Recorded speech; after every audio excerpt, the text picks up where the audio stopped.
sharing, as we did the introductions, your experiences with yoga. And if you didn't, that's totally fine as well.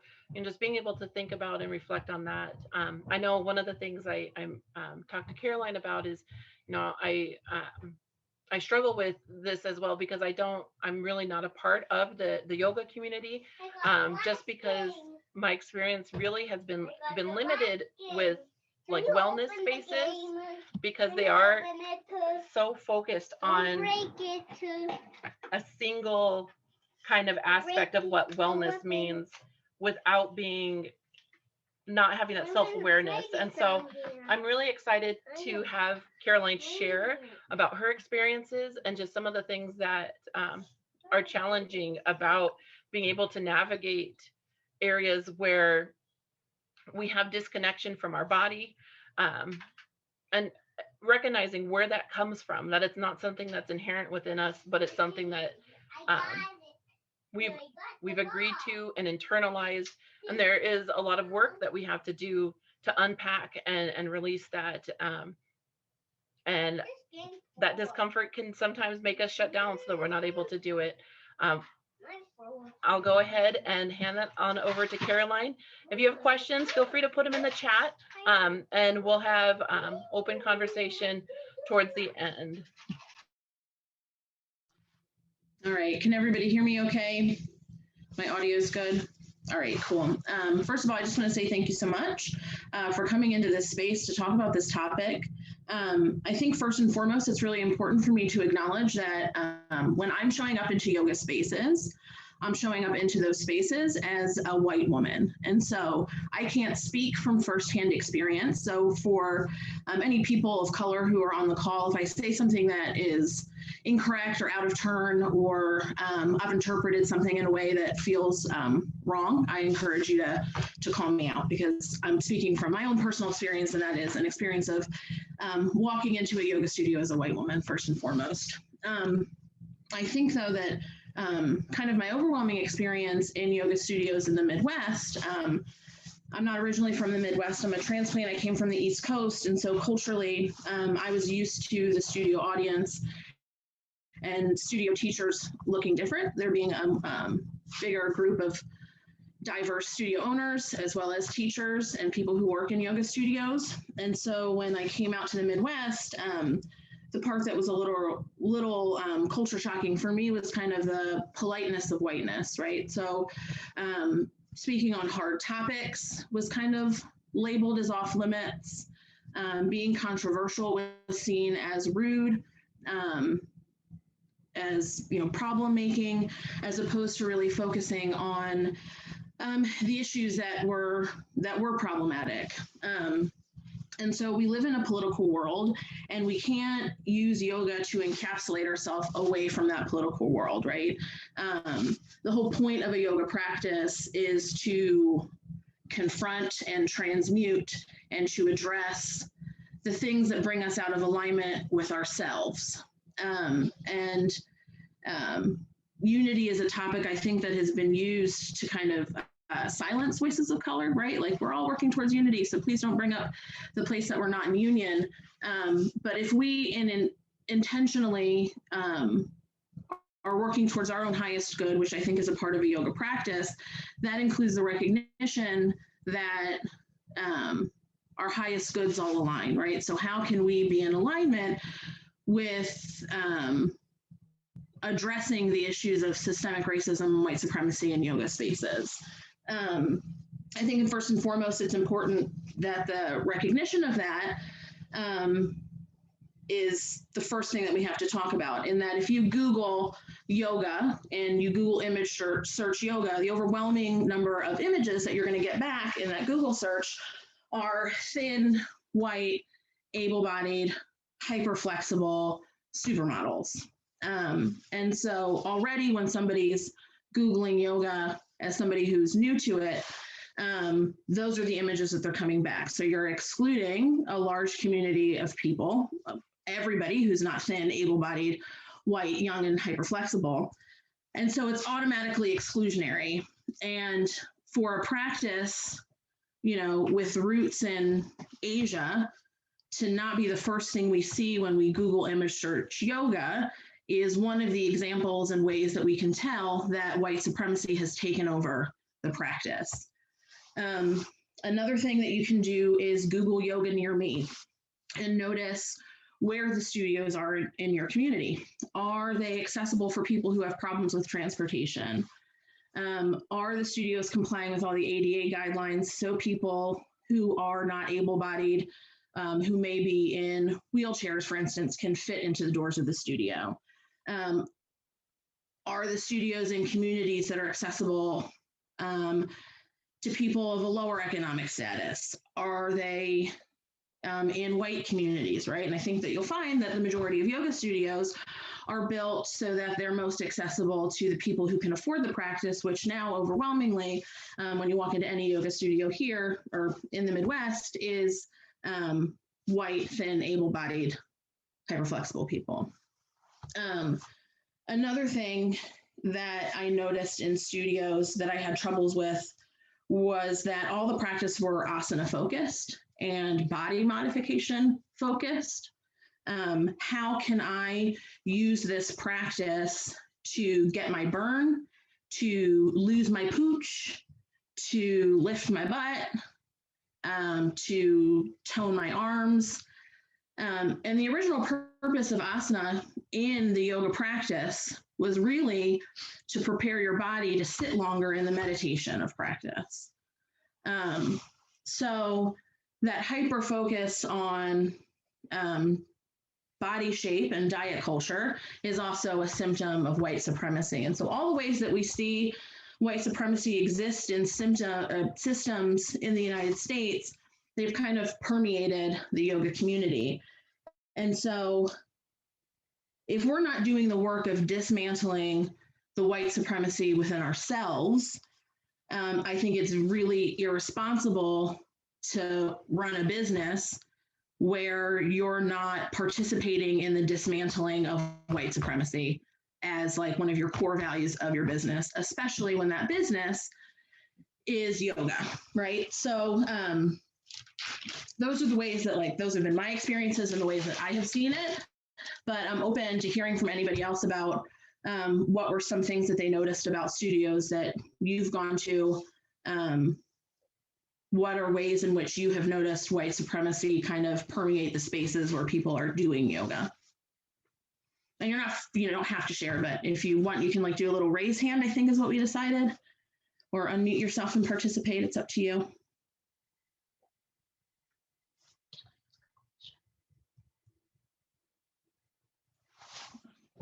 Nobody?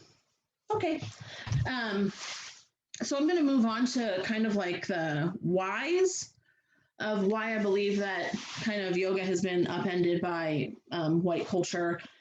And I think the first thing that comes to mind is like, is yoga accessible to communities of color? When you walk into a yoga class, how many students of color do you see? How many teachers of color do you see? How many fat-bodied people do you see? How many non-cis presenting people do you see, right? Like if the overwhelming majority of the people in the space don't look like you, I think it's human nature to not feel comfortable in that space. So by virtue of the types of people who are coming to yoga classes and teaching yoga, in my experience in the Midwest, that right there is an automatic boundary to other communities participating in that practice. One of the bigger issues that I've noticed and kind of internalized and thought about is the accessibility of yoga teacher trainings. So yoga teacher trainings require you to give up time. I've been in two, and I had one that required me to give up a Friday through Sunday once a month for 7 months. I had another yoga teacher training that required me to give up a Friday through Sunday once a month for 11 months. So what that assumes is that on those weekends, I have somebody who can take care of childcare. I have no problem where I have to miss a job to show up for yoga teacher training. I have the transportation to get to the yoga teacher training. All those things have to be assumed in order for me to participate.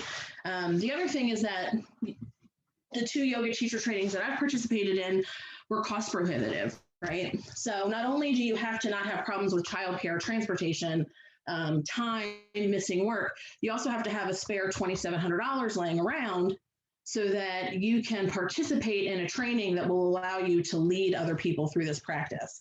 Now, whether you certify through where you do your teacher training and then go on to register with Yoga Alliance, that's like a whole other yoga topic. But you do have to somehow work out a way to pay for it, either money or work exchange. And so overwhelmingly, the people who can afford to participate, have the time to participate, and the resources to participate are white women. So these studios are churning out teacher trainings because they have to pay the bills, and that's the number one way to make money teaching yoga is to offer teacher trainings. And so the people who are overwhelmingly affording these teacher trainings are white people, and so then white women. And so then all the teachers are white women, which is perpetuating kind of the idea that it's a white practice. And for me, I feel most comfortable practicing with somebody in the room who I feel like is either looks like me and has had personal experience getting into yoga poses with my body shape, or has gotten the education necessary in order to make this practice safe for the size of my body. And so if I'm walking in and everybody is in, their fanciest yoga clothes, they're all doing, they're all hyper flexible. I walk in and I automatically feel uncomfortable because my body is shaped different. I imagine, and I've heard from students that I've had who were people of color, that it's hard to walk into a space where nobody looks like you. It's hard to feel comfortable in a space where members of your community are not represented. And I think in the Midwest, it's easier to say, oh, well, it's a numbers game because there are just less people of color in our communities. But even if you broke it down percentage-wise, like there are people of color in our communities, and those people of color, at least in the studios that I've worked in, were not coming in to practice yoga. And so in order for me to make my classes feel like a comfortable space for everybody, I have to address the ways in which I've participated in white supremacy that have kept people away from feeling comfortable in the space that I'm holding for an hour-long practice. And so that's where the work comes in, right? I guess some people are at the point where they're having a hard time recognizing where the white supremacy exists, and so they're at that phase. Some people are wanting to be more inclusive of other communities, and the question becomes like, how do I do it? How do I take this practice that doesn't belong to me originally and offer it in an ethical way to a broad community of people that doesn't make anybody feel excluded? And so there are a lot of different ways to do that. And if anybody wants to chime in with ways they think that yoga studios could be more inclusive or more welcoming to communities of color, feel free to either throw up a hand or unmute yourself and let me know. So I think what happens, any hands? I think what happens when you're mostly training white women is then you create a power structure in the studio where overwhelmingly the people in charge, in authority, or I'll get to you just one second, Rachel, let me just finish this thought. In authority, or who kind of looked at as like the guru figurehead in the studio, are delivering their classes through the lens of their whiteness. And so the power structure works that if you go against the person who's at the top, pointing out discomfort, pointing out ways that you think things are happening, oftentimes I've found that they're like impenetrable to feedback.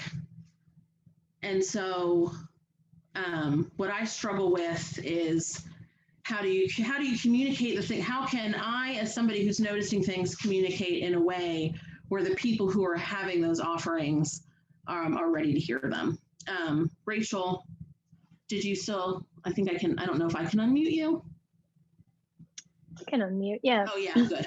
I just wanted to pin on one more thing onto your whys of the difficulty of accessibility. It was also like, I mean, in my YTT and in the limited continuing ed that I've had, there's never a focus on making it accessible. There is almost no conversation about offering yoga to different sizes of bodies, different cultural groups.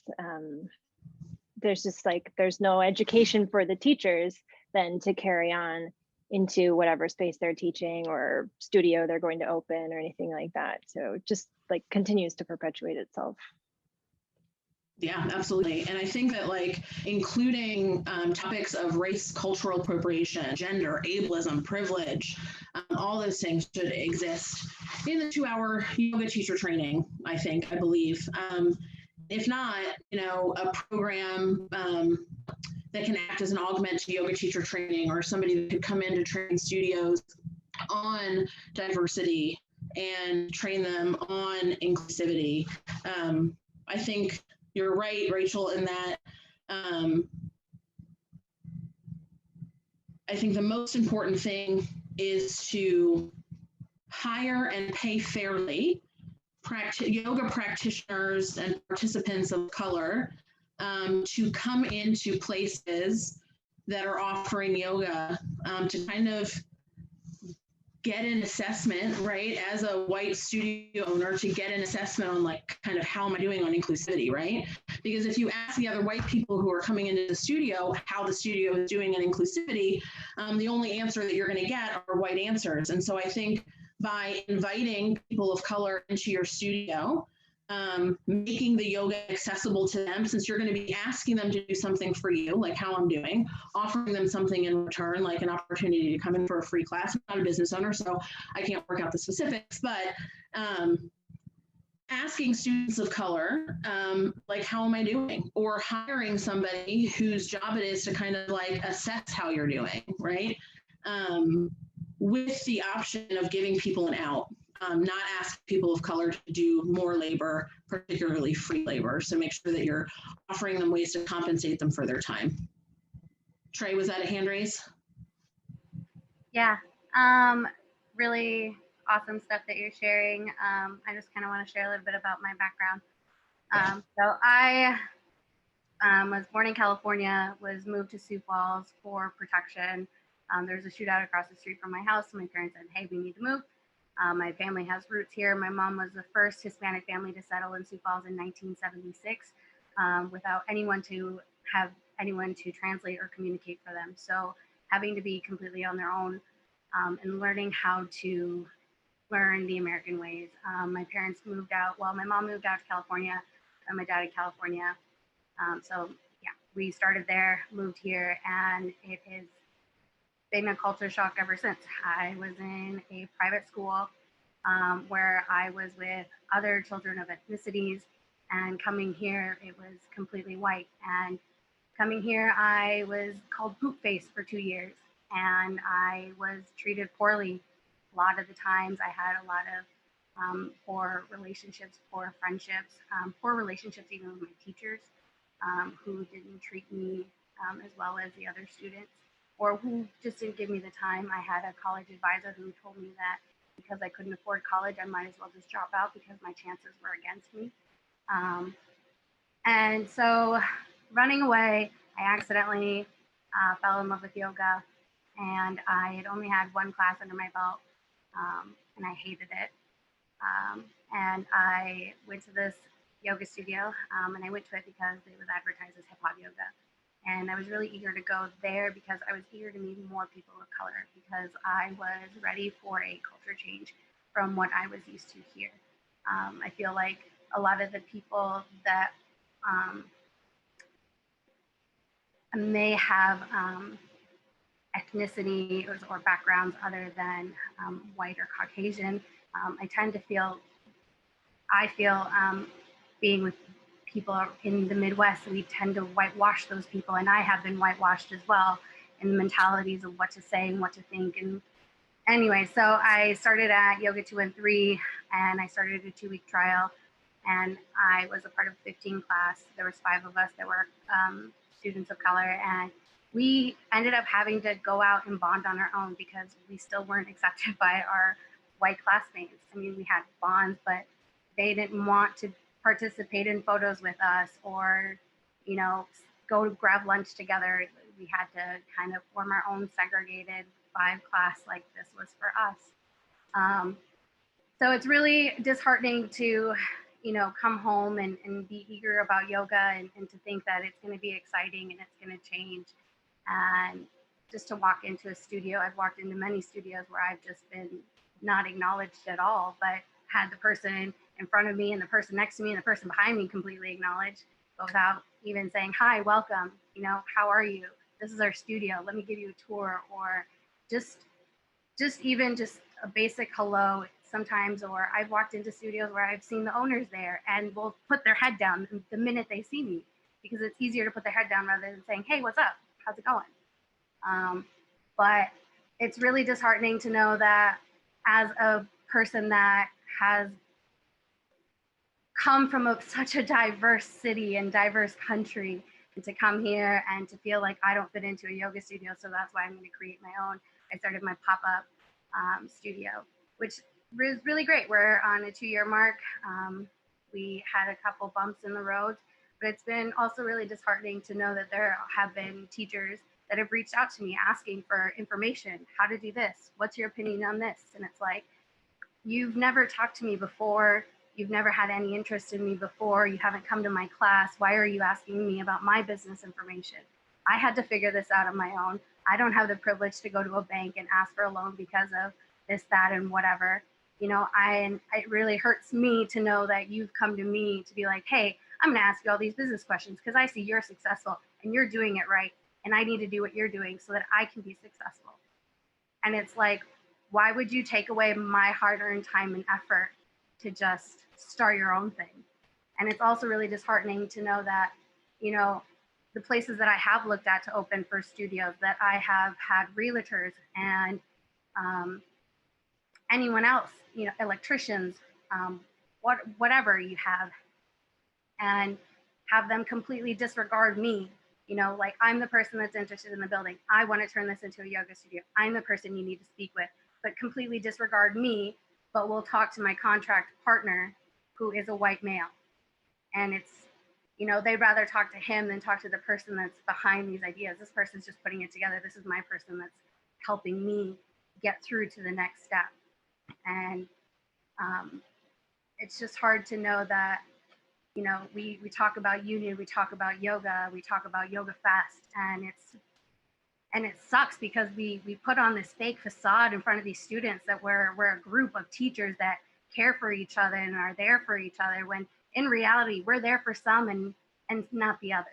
When really it shouldn't fucking matter. We should be there for every single one of them, even if you don't like them. And it's hard because knowing that I'm disliked and from studios and instructors, I don't know where my place is. So I'm looked at as I should step up because I'm a yoga studio, but it's like, what's my place when I know this person doesn't give a shit about me? So it's hard to recreate that union. How do we recreate that trust when we've just been shut out? You know, I have very few friends that I have that feel even just a little bit of comfort coming to a yoga class, but it's hard finding a teacher. It's really hard finding a teacher. And it sucks when, you know, you do find one really good one, and then because of all of the problems that are happening, that they've had to stop teaching because they can't handle all of the stresses that they're seeing that people of color are struggling with. And so it's just hoping to open up the conversation and, you know, we got, how do we go better? How do we do better? And with my business, you know, I want to advertise that, you know, from the get-go, you know, I'm not a spot saving studio. You know, I don't know if any of you have been to a yoga class or anywhere, but where you go to a class and you're running late and you set down your mat and someone looks at you and is like, this spot's saved, and that person's not even there, immediately turns away your situation of like, okay, well, I was just trying to get settled. I was just trying to be here. I was just trying to create space for myself, and you shut me out immediately. You know, it's like no cell phones. I'm for real, like, about that. If you have a smartwatch, I tell them, turn around, avoid it, don't look. It's not here for that. I just want it to be a place where people of color and, you know, the BIPOC and the LGBTQ plus community can just feel welcome. I know that recently coming out in my own experiences and having other friends in the LGBTQ community, knowing that they just don't feel comfortable going, and it sucks that, you know, you want to create a place.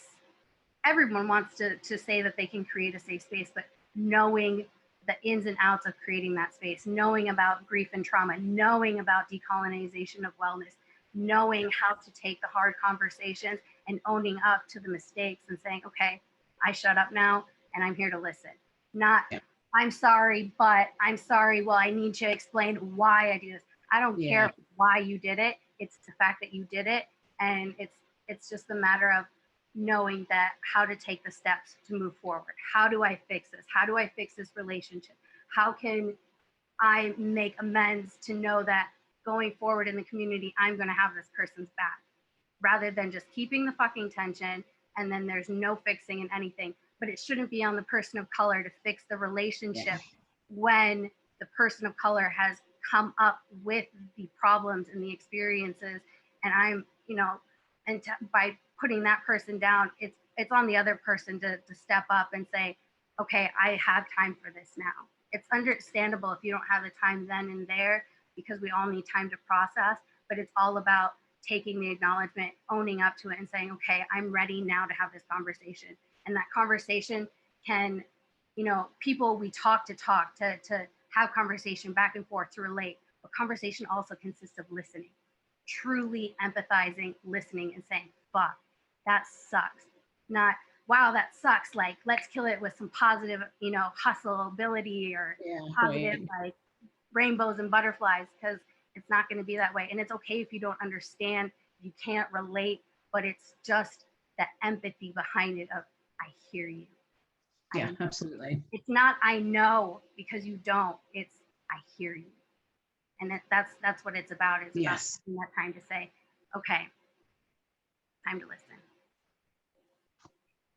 Yeah, and I think, you know, white supremacy is not a Black problem or a person of color problem for people of color to help white people work through. It's a white problem for white people to solve. And I think the way that we can solve those problems is by deferring and passing the mic to communities of color, and then compensating them fairly for the time that they've taken to educate us on the ways that we need to be educated so that we can bring those things back into our communities to fix them. I think quick, Caroline, I'm sorry. I just want to do a quick time check. We're getting up on the 8 o'clock, so I know some people have other things going on. So I just want to be mindful of that. Our conversations, even when we met in person, often we'd have our set time and then we have like our second conversation that continues. So everyone is more than welcome to stay and continue the conversation. But I just wanted to make sure folks knew that we're getting close to time there.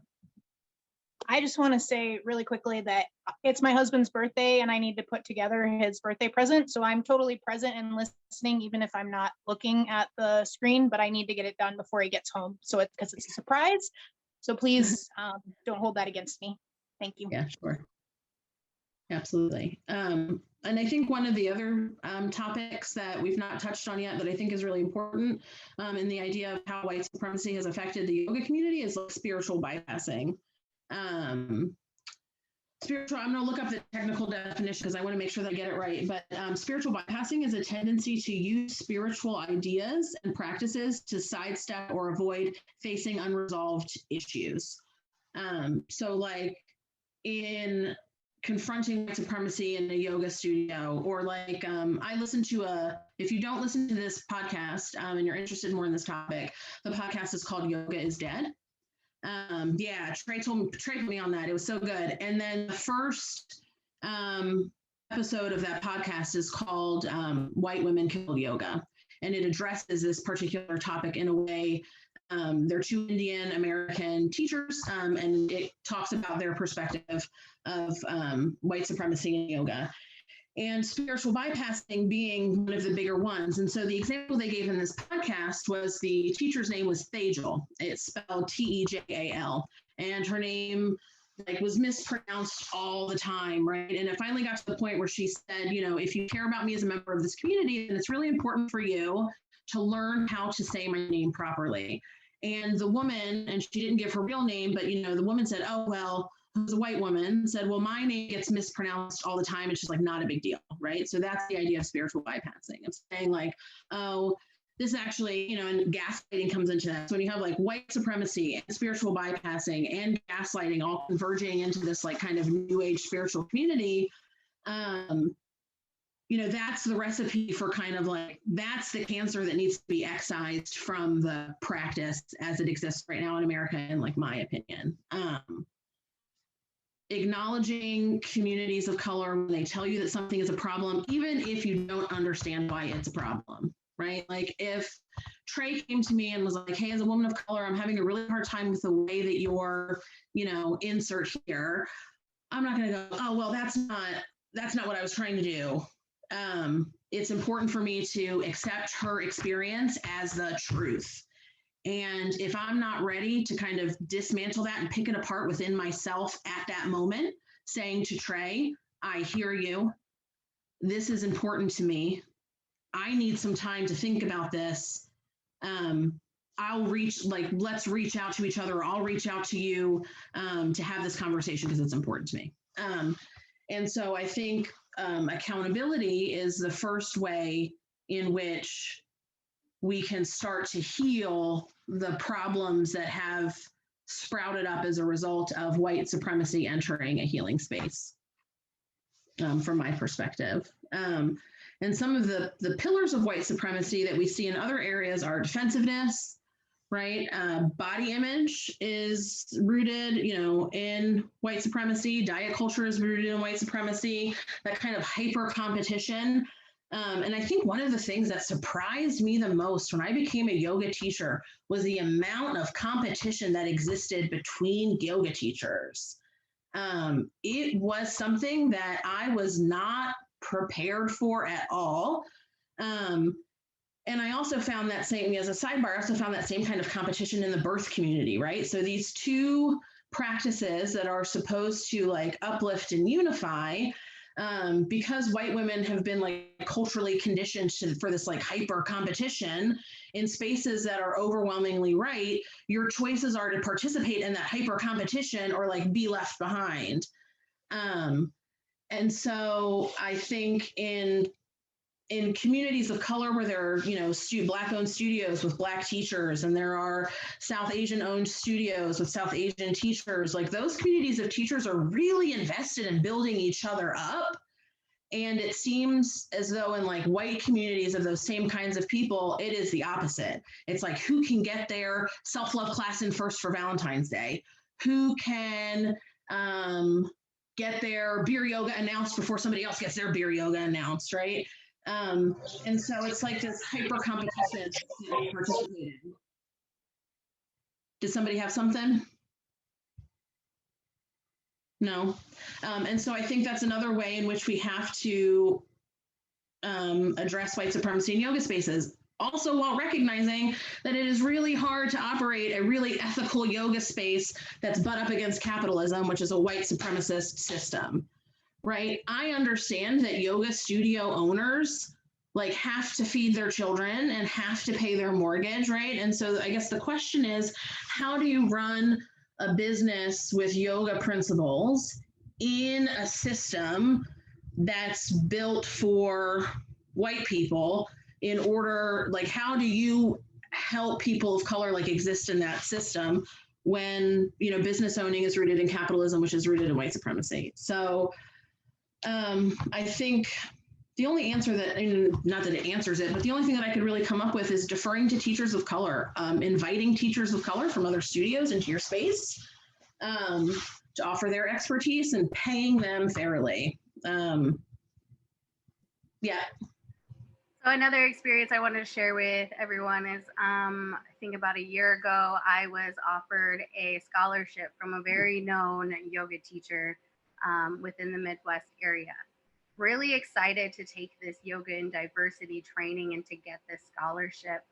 I drive to Omaha to take this training. Not only do I reach out to this teacher before I go to let her know I'm not feeling well, she tells me that if I don't attend the training, that I will lose the scholarship completely, and that is my one-time chance to go. So if I'm feeling sick, that it's my choice if I want to come or not. So I go sick as hell because I don't want to miss out on this scholarship. And I arrive to see that I am the only person of color. The only person that was more in the diverse category was one male teacher. It was really shocking to know that I only got the scholarship because I was the only person of color to go. And it was really hurtful to know that when I shared my experiences, she tended to use them as a teaching experience for herself to teach the class. So I really felt like it was my training that I had kind of really shared into and wasn't even thanked or anything. And in the reality of it, the teacher was a complete asshole to me because I had shown up sick. But I really felt like I had no choice. So the pressure was, did I want to be more diverse and educate myself and put other people at risk of being sick? I mean, this was before COVID, but it was still like, what pressure are you going to put me under? And now this teacher is known for only teaching online. So it's really hurtful to even know that they took it a step further, that rather than offering one person a chance at the scholarship who was clearly seeking some obstacles and is now succeeding in her business by just being specifically only virtual. So there are things like that that tend to be a little bit of a slap in the face when it's like, it's a no one way, but when it's for you, it's okay. Yeah, definitely. I think it's also important to recognize that there are just some things that are not for white people. And maybe one of those things is teaching about diversity, like how to make something diverse, right? And I think that white people are used to being in like the ownership position and the power position. And I think it's very hard. And I think we're seeing a lot of pushback. It's very hard when members of the white community are told no. That's not really a thing that white people often hear or like to hear. And I think there are some things that just are not for white people to do. And I think that we should really seek out teachers of color or teachers of different orientations or teachers of, different diverse groups to offer these diversity trainings. Because they're the ones who have experienced the other end of that, being discriminated against. Yeah, go ahead, Sarah. I think it's Sarah, yeah. Yeah, thanks for remembering. To that point, I wanted to say that there's a training that I just found out about through Accessible Yoga, and some of you guys might be familiar with them. But there's a woman named Kelly Michelle Palmer, who's a woman of color, and she's giving trainings on like how to make your yoga space welcoming and accessible, and also how to just do your own personal work. So if you're not someone who's like a studio owner or a yoga teacher, but you're just like, I want to be involved and I want to do my work, her 12-week program like sounds amazing. I just found out about it and I was just on a free call with that, but she has a really great blog and really great podcast as well where they share information. So if people are looking for, I know we were kind of like, there's not a lot of stuff out there or it's hard to find. So that was just something that I wanted to share with the group. Thank you. And I think, and I hadn't spoken to Julie about it yet, but I have a list of resources. I think social media overwhelmingly also is how we kind of consume yoga when we're not in a studio or in our practice. Brand ambassadorships are how kind of the way yoga looks is distributed through Instagram, TikTok, things like that. And so one of the ways that we can increase the tools in our kit of how to welcome people of different backgrounds into our classes is by following people who don't look like us, by following people who have experienced discrimination in the spaces that we're trying to hold. And so I'll put maybe in the event, I'll type up a few of the resources that I followed, a few of the podcasts that I listened to, and links for ways for you to, PayPal links and Venmo links for those educators who are offering free information online as a way to pay for that information. So I'll put that in the event. Probably not tonight, but probably tomorrow. Does anybody else have anything? I just wanted to share some of you. I own Element Yoga here in Sioux Falls, and I am in the process of going through grief trauma coaching, and I am doing a decolonization and wellness. Hopefully in the early fall, I'll have a training put together for diversity in yoga that will be offered here in Sioux Falls and in the Midwest. So for any instructors looking for coaching or studios looking for coaching, I will be offering my services to that realm of yoga for the considerable future. So awesome, thanks. Heather, I saw that you had a hand raised. Yes, hi. Sorry, I missed the intros. So I'm Heather. I teach yoga here in town. I'm a trauma sensitive yoga instructor. And I just had a question I was hoping that you guys could maybe speak to a little bit.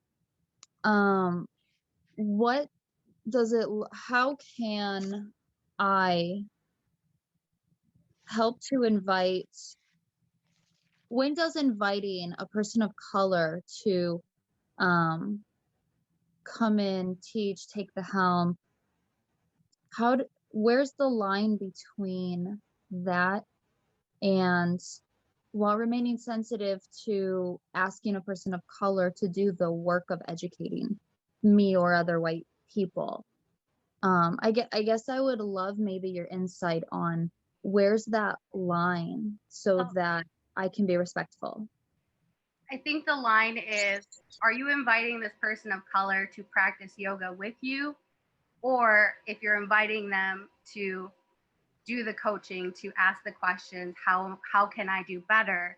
How can I sit down and talk about my insecurities, my issues?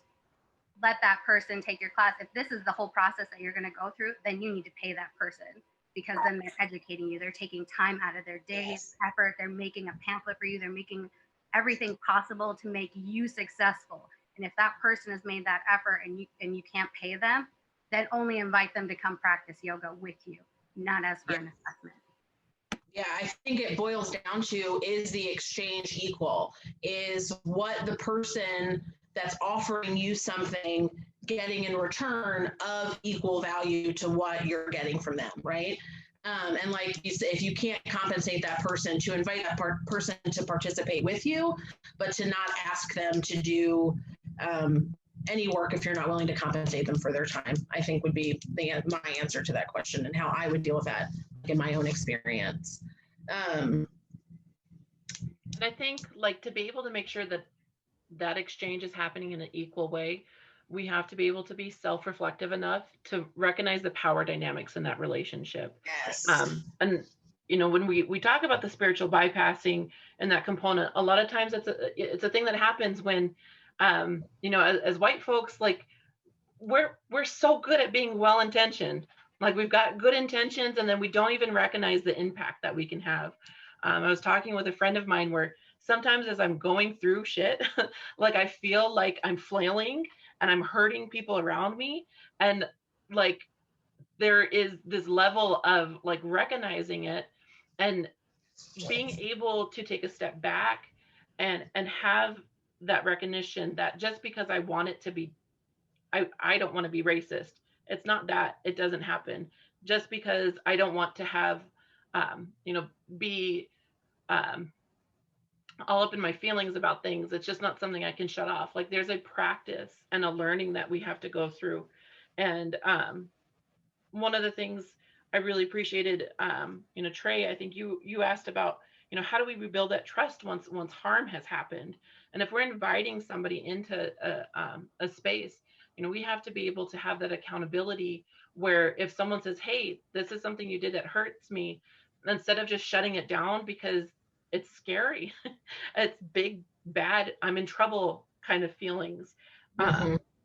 You know, that's something where instead of just bypassing doing that work, we have to stay in the discomfort, in that difficult. And if you aren't feeling uncomfortable about talking about race and racism, you're doing it wrong.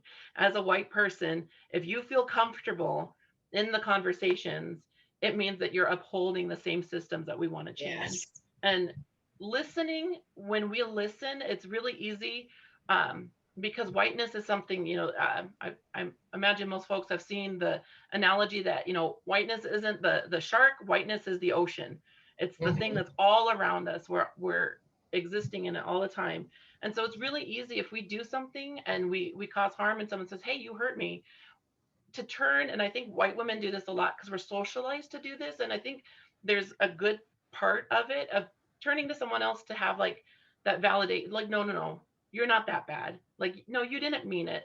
You know, we can always find those people for that confirmation bias that will see our intention without like helping us work through our impact. And we have to be able to sit in that space of discomfort of that this is messy work and none of us are going to get it right. We're going to make mistakes. And it's not just something that like is a checklist we get done. This is lifelong work that we have to do and have to be committed to. Yeah, absolutely. And I think that, you know, as is yoga, so is life. Like, and we have to work on white supremacy in every area of life that we participate in as white people. And that doesn't stop at the doors of the yoga studio because it is a spiritual place. I think, if anything, it requires us and gives us the tools to dig a little bit deeper, to do that shadow work, to discover the ways in which we've participated in discrimination, because if we're white, we have, and to find out how to do better and to move forward in a way that honors the community that you're trying to include. And having everybody have the same value when they walk into your space as a yoga studio owner, whether it's their first time, their 10th time, whether they're, you know, fat or skinny, whether they're, you know, an indigenous person or a white woman, is that everybody feels the same welcoming as they walk through the doors. And I think that is the first place to start, because that is the first place where studio owners and yoga teachers are messing up, is like they're feeling uncomfortable right as they walk in the doors. And we all know that this practice has so much to offer. And if we're excluding whole communities because of white supremacy, the yoga, we're limiting the healing potential for all of us, right? And if Jordan is healed, I'm healed. If Charlie is healed, I'm healed. If Maria is healed, I'm healed, right? Like, if as a collective, if we all are doing the important, real work of uprooting the systems that are in place now that are keeping us separate, you know, the yoga studio should be a place that people come to do that, and not a place to hide from it. I think that's all. I've got.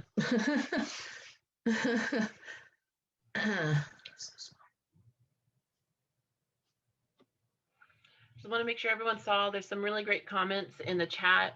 Sydney had shared that Move to Heal doesn't have a studio space yet, but they're actively working to bring that accessible yoga to South Dakota. And I really appreciated Erin's comment too, because I know Caroline touched on it a little bit, you know, talking about fat phobia and how that's something that's rooted in anti-Blackness and racism.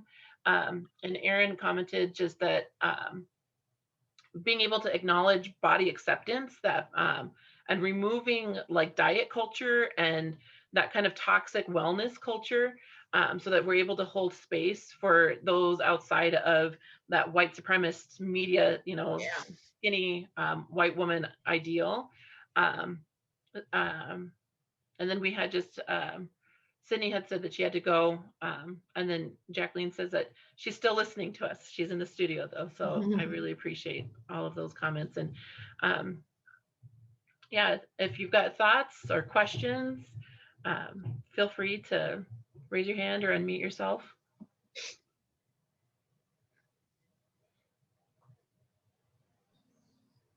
I was just going to add quick to my comment in the chat that Move to Heal is not me. It is a collective group of like-minded instructors and trained professionals that are working to bring this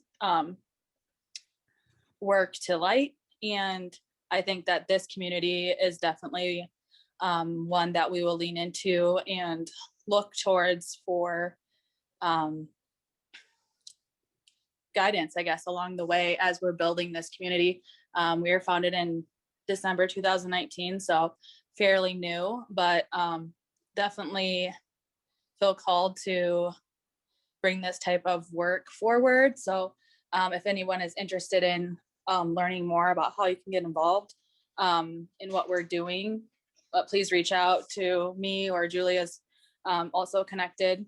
And I know Sarah is on the line, is also doing some of this work already as part of our nonprofit. So I just look forward to keeping this conversation going and see how this all comes together.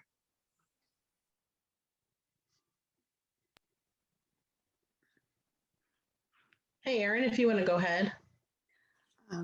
Thank you for all of the great discussion. I had a question about how we avoid the sort of, I think I've heard somebody say it at some point, the toxic positivity of like, I want you all to love yourself right now, instead of just being like, I don't care if you came in $100 Lululemons. I don't care if you came in the sweatpants that your 2-year-old threw up on earlier this morning. It doesn't matter. We're all here for the same reason. Like, how do you make space for non-judgment without pushing that, like, everyone needs to love themselves before we can get started with class today? Yeah, I express that explicitly at the start of my class. Like, I make it known that I'm not in the space of teacher to give anybody anything. I'm in the space of teacher to help people kind of recognize the things within themselves that, you know, they're being called to honor. And so I say from the start, like, if you can move and if you can breathe, then you can participate in this practice. And the only thing that is required is like breath and heartbeat. They don't make fancy yoga pants in my size at Lululemon, so you'll like never see me wearing those when I teach a yoga class. And so I kind of just try to model that as a teacher when I show up into the space. You know, sometimes I do show up in pants that a toddler has puked on, right? Or sometimes I do show up with my hair not all the way brushed because I'm human and, you know, life.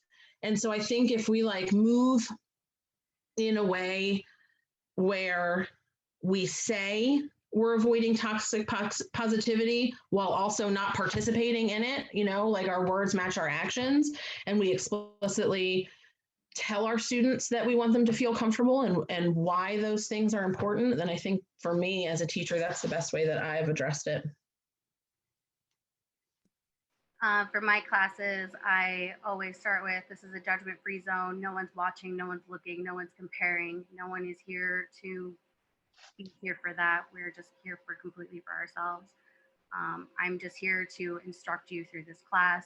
You need to do whatever you feel that is best for your body. What I say doesn't go. If you need to drop down. You need to get a drink of water. You don't need my permission. You need to leave this class. You can get up and go. It's a matter of making the place safe. Like if you're going to close the door, make sure you let your students know, I'm going to be closing the door now. You're going to turn off the lights. People with trauma, with PTSD, I'm going to turn down the lights now. Allow them to feel safe. Let them know that they're actually protected. Just so you know, I'm going to close the door. I'm going to turn off the lights. I'm going to stand by the door. No one will come in here and know that you are safe nor that you are protected. If you want to close down your eyes, you are more than welcome to. If you don't feel safe to, you are welcome to keep your eyes open.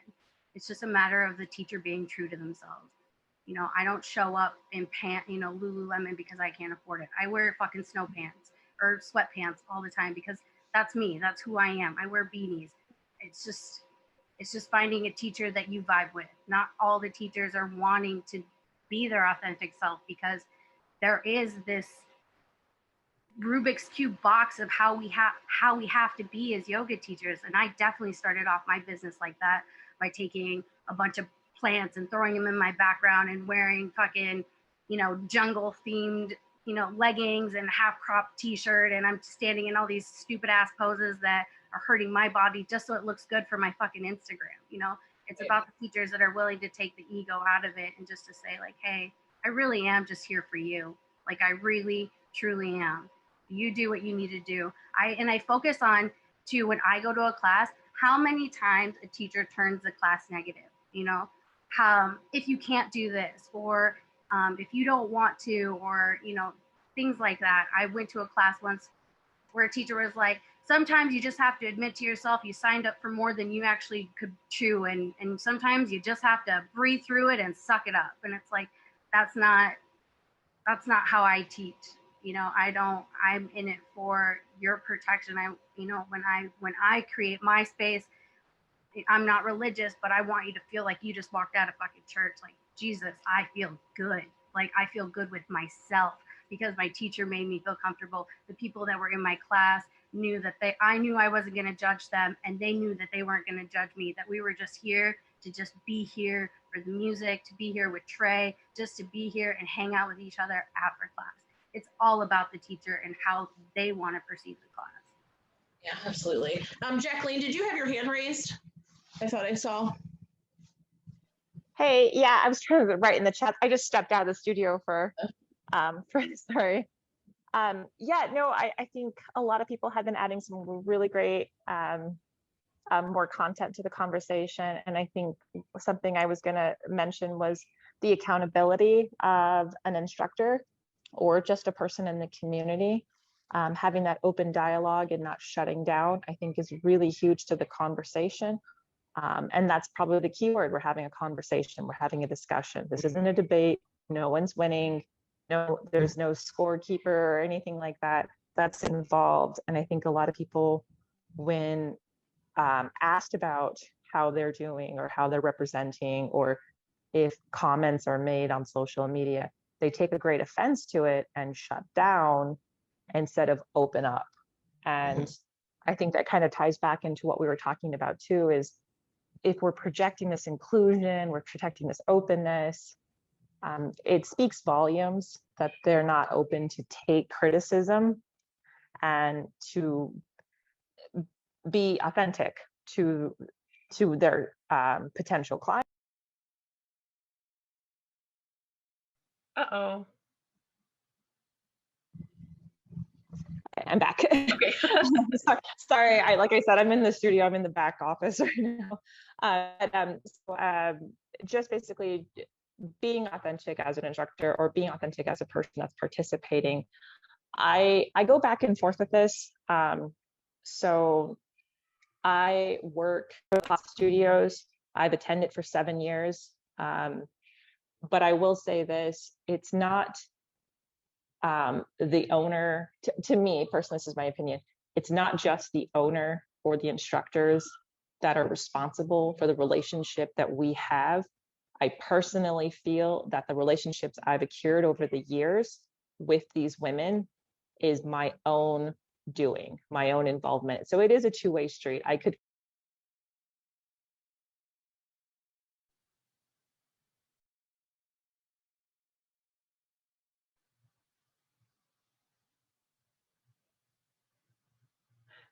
that's another part of it too, is the individual and the acceptance of that situation or what they're doing about it. Because I have taken sculpt training, I have done other trainings, and I've made myself a part of the community, and I've made myself more visible, and I have applied to a lot of jobs, and I go to a lot of classes, and I'm being really naughty right now. But I think that that's a little bit of more like my due diligence and self-involvement. I mean, not everyone in the class knows I teach because I teach at another studio. I have taught community classes here where I'm at. But I definitely think it's kind of that typical saying where people say, if you see something, say something. I think that if you have a problem or you're feeling hurt, you are so valid and you should bring it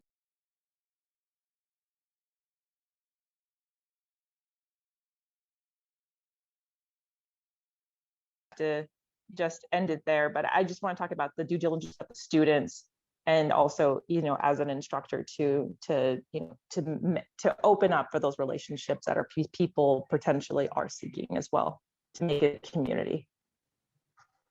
So I'll just end on that before I lose you guys again. No, thank you so much for your I love this. Okay. Doreen, did you have a question or comment? Yeah, just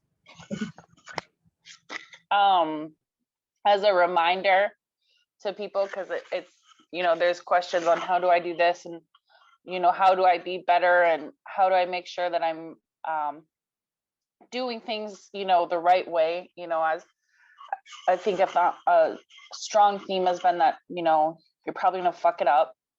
When you do fuck it up, just please make sure that lean into that discomfort, especially if you're getting called out or called in. Lean into that, and instead of trying to push it away, and keep in mind that the people that you bring harm to from these situations, they don't need to have I guess they don't need to really have anything to do with you if they don't want to, and so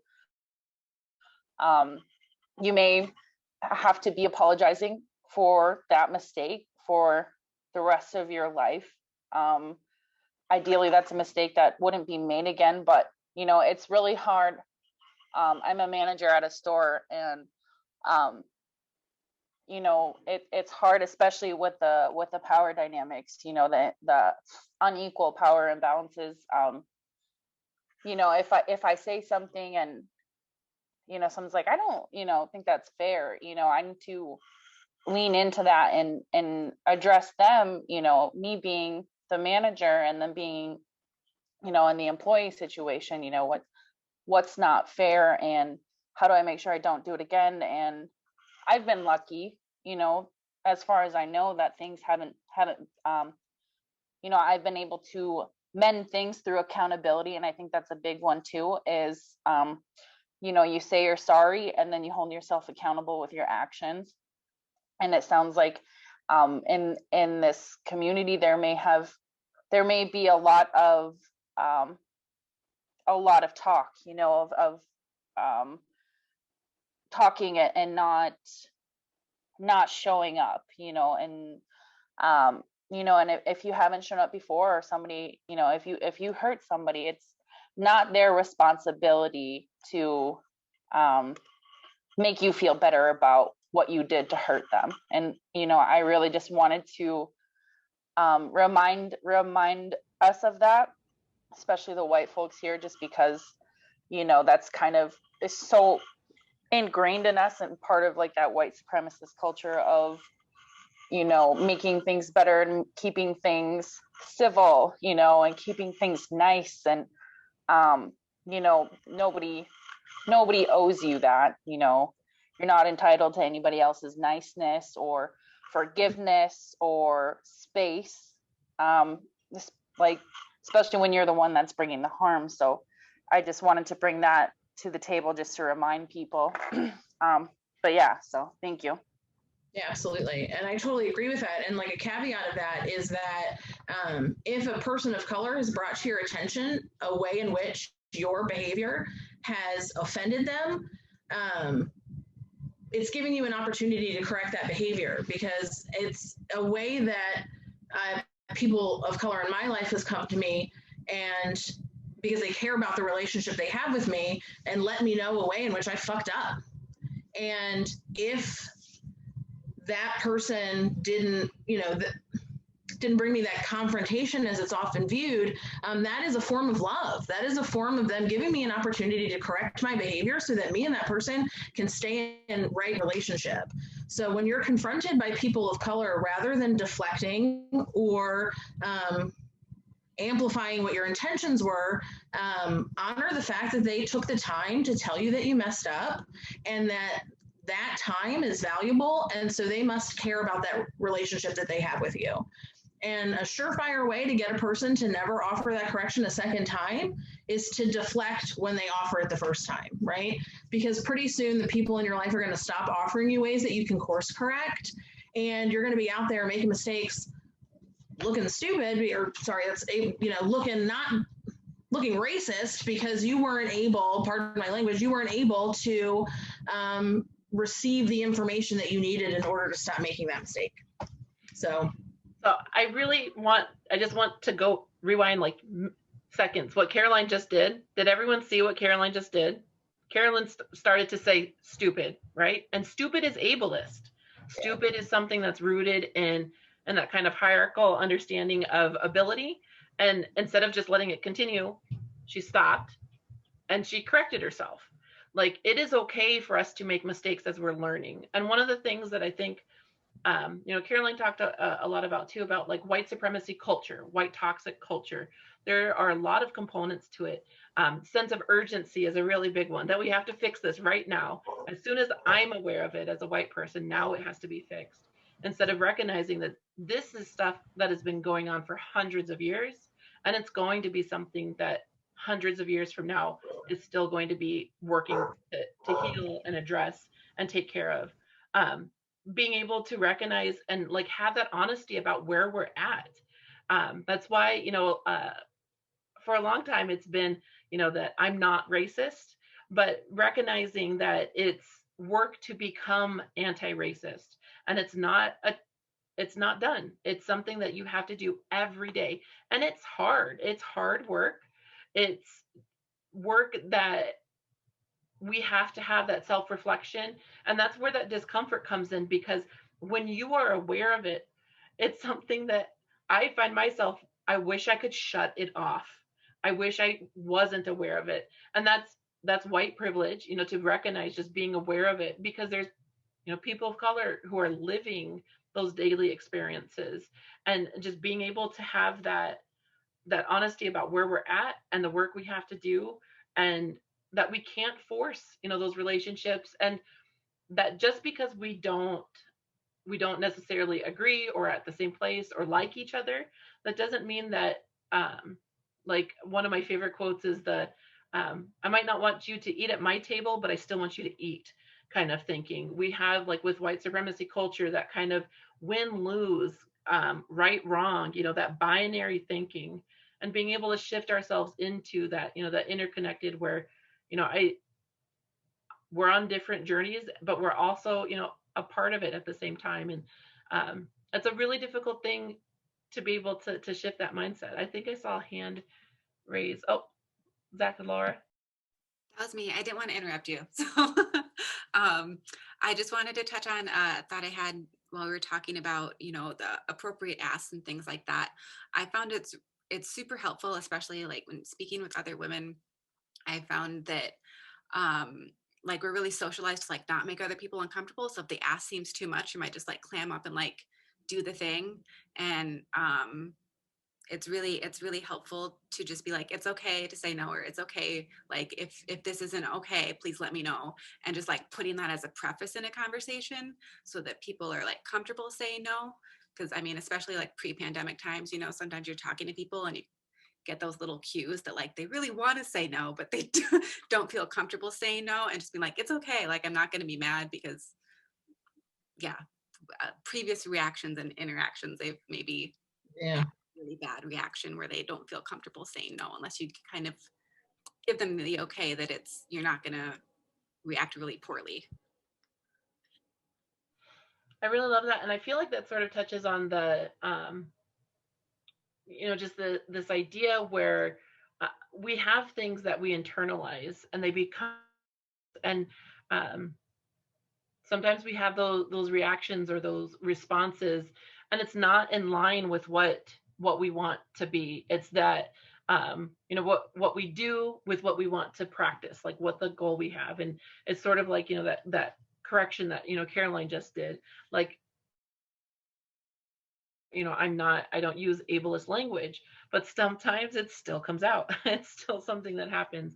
I want to be where, you know, I'm an anti-racist, but there's still things that, you know, still come out, you know, because we've been conditioned within the system. And being able just to have that awareness and then work towards that goal together, I think is something it's a really powerful thing. And it's difficult because it's messy and it's hard. And you know, we have just this understanding of you know, that it's supposed to be easy and we're supposed to be happy, and you know, just being able to recognize that growth is uncomfortable. You know, those muscles that feel sore, you know, we have that when we go through it spiritually or mentally, emotionally, but whatever component that we're working through things. And a lot of times things like this touch on all of those points, all of those things that you know, we've been socialized to not be aware of. And a big part of it is having that self-awareness of, you know, the things as, you know, white women, what have we internalized? We rarely ever have white men on the call. And so that's definitely something that I'm really grateful for tonight, and for just the listening and the conversations and the questions and perspectives. And I don't know about you, but I feel very heartwarm, very grateful for just all the faces and the names and the things tonight. So just thank you again for being here.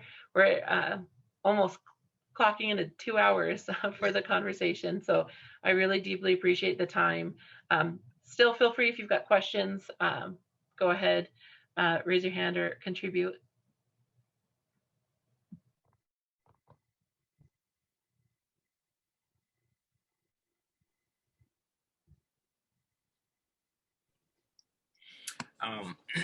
Wanted to chime in with the yoga and the pressure of, you know, body shaming and things like that, and the yoga gear, like the companies. There's so many hooks that go into yoga to make it that to continue to uplift the racism aspect to it. Like the founder of Lululemon in 2013, he made a comment saying that our some women's body is just not right, or just, I don't know the exact verbiage, but just not built for our pants or whatever.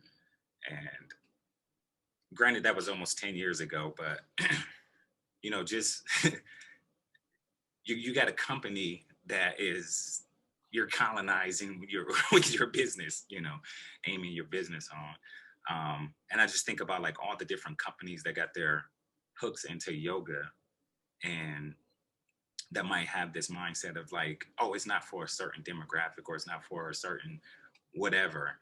Like, you know, even when I before I started doing yoga, I always kind of associated it with like, you know, healthy lifestyle, kombucha, things like that.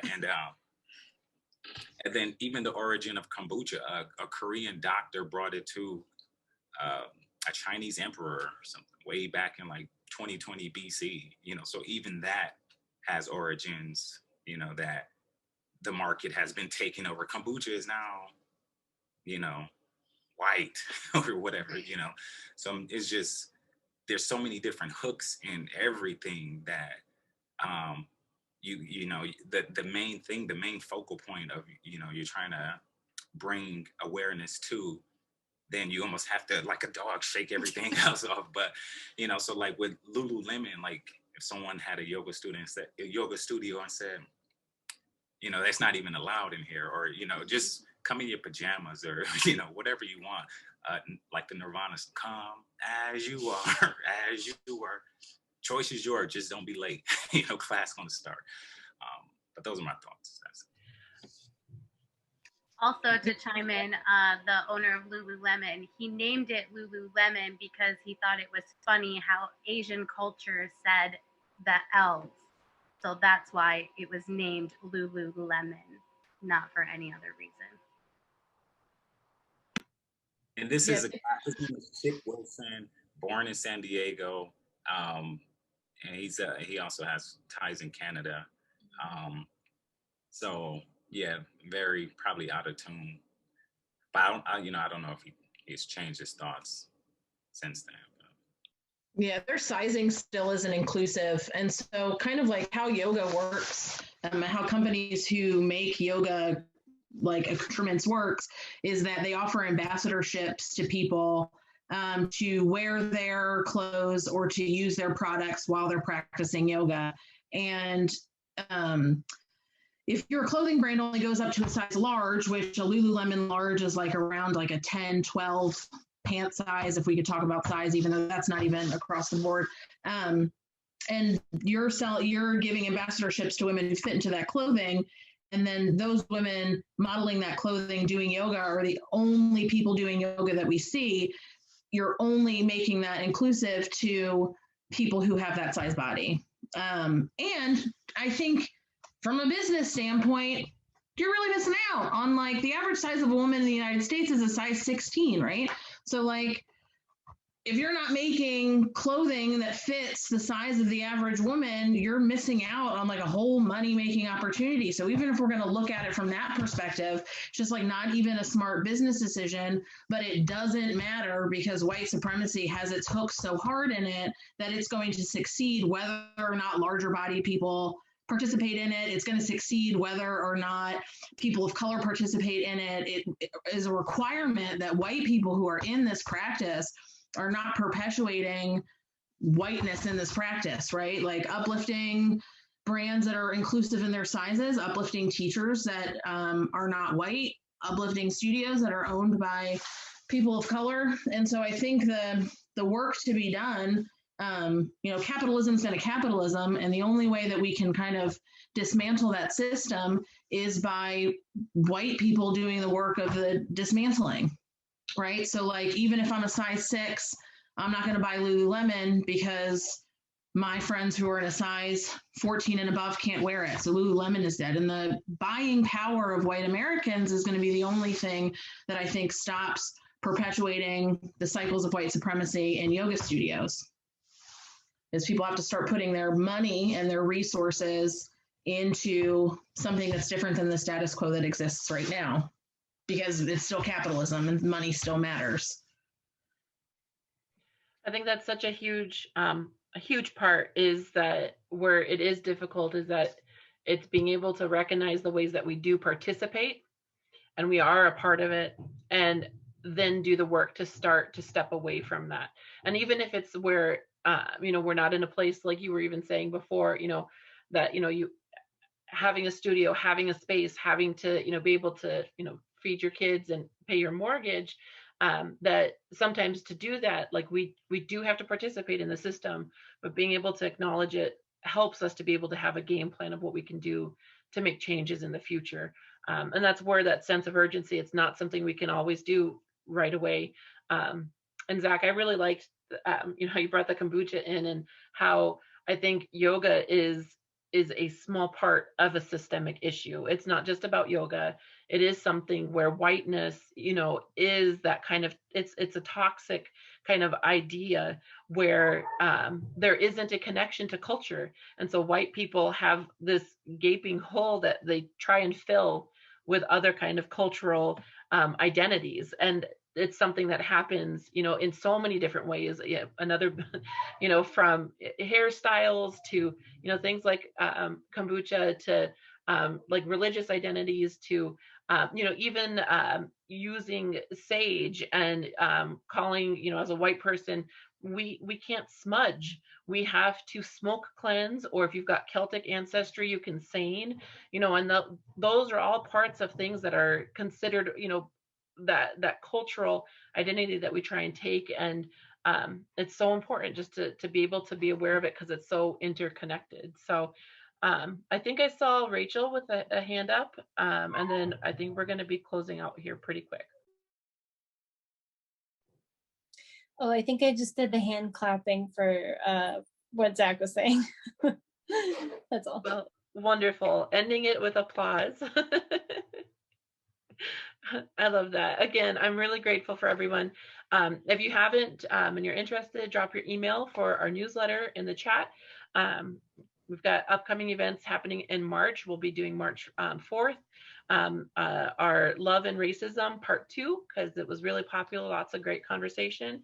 And then on the 18th of March, we're going to have Lawrence Diggs join us and discuss Buddhism and spirituality. So I'm really excited about going forward. And if you have thoughts, ideas, questions, you can always message us. We offer one-on-one conversations you know, it's something that's super centered in community, that everybody has to do this work where we're at. And we're excited for being able to do it together. Yeah, thank you so much. I really appreciate